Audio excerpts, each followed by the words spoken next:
จะเกิดยังขึ้นถ้าร่างกายขาดน้อิดเมื่อยปากแห้งผิวแห้งเป็นลมหมดสติอาจจะเสียชีวิตำการเข้าถึงน้ำสะอาดอยู่เขตภาคเหนือของเราแม้นมีความยุ่งยากหลายน้องมาตักน้ำสั่งทุกมือแต่นั่นอ่านเพราะมันเลิก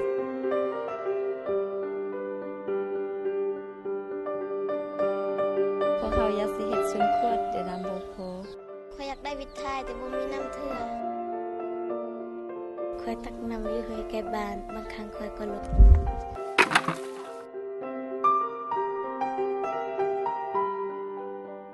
โชคดีที่องค์การแผ่นมาสร้างน้ำดินให้บ้านค่อยแต่พวกเขาก็มีเงินใจอย่างสะดวก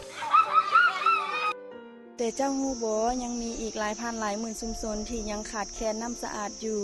มีน้ำจึงมีชีวิตเพราะน้ำคือชีวิต